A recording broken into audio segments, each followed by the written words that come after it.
Hello everyone, ಬನ್ನಿ ಇವತ್ತಿನ ವಿಡಿಯೋದಲ್ಲಿ ತುಂಬಾ ಟೇಸ್ಟಿಯಾದಂಥ ಒತ್ತು ಶೇವಿಗೆ ಮತ್ತು ಕಾಯಿ ಹಾಲನ್ನು ಟ್ರೆಡಿಷನಲ್ ಮೆಥಡಲ್ಲಿ ಹೇಗೆ ಮಾಡೋದು ಅಂತ ನೋಡೋಣ.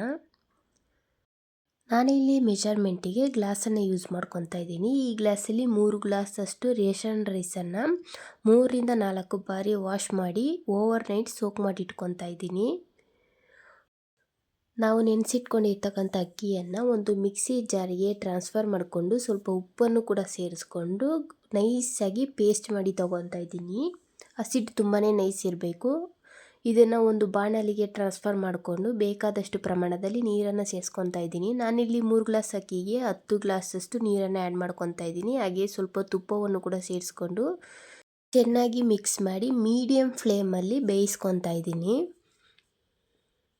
ಇದನ್ನು ಒಂದು ಪ್ಲೇಟಿಗೆ ಟ್ರಾನ್ಸ್ಫರ್ ಮಾಡಿಕೊಂಡು ಕೈಯಲ್ಲಿ ಸ್ವಲ್ಪ ನೀರನ್ನು ಮಾಡಿಕೊಂಡು ಚೆನ್ನಾಗಿ ನಾದ್ಕೊತಾ ಇದ್ದೀನಿ. ಇದರಿಂದ ಗಂಟುಗಳಿದ್ದರೆ ಒಡೆದು ಬಿಡುತ್ತೆ. ಇದನ್ನು ಒಂದು ಶೀತ ಮಾಡಿಟ್ಕೊಂಡಿರೋ ಬಟ್ಟೆಯಿಂದ ಮುಚ್ಚಿ ಇಟ್ಕೊತಾ ಇದ್ದೀನಿ. ನಾನಿಲ್ಲಿ ಒತ್ತು ಶಾವಿಗೆ ಮಾಡೋದಕ್ಕೆ ಈ ರೀತಿ ಚಿಕ್ಕ ಕಣ್ಣನ್ನೇ ಬಳಸ್ಕೊತಾ ಇದ್ದೀನಿ.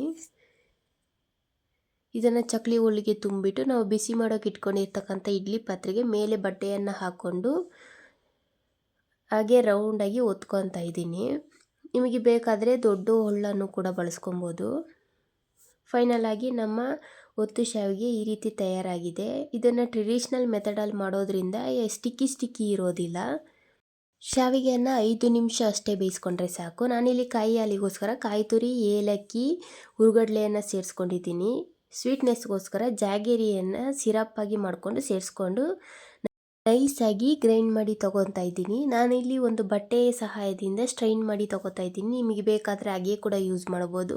ಹಾಗೆ ತಿನ್ನೋದ್ರಿಂದ ಸ್ವಲ್ಪ ಅಸಿಡಿಕ್ ಫೀಲಿಂಗ್ ಇರುತ್ತೆ, ಹಾಗಾಗಿ ಸ್ಟ್ರೈನ್ ಮಾಡಿ ತೊಗೊತಾ ಇದ್ದೀನಿ.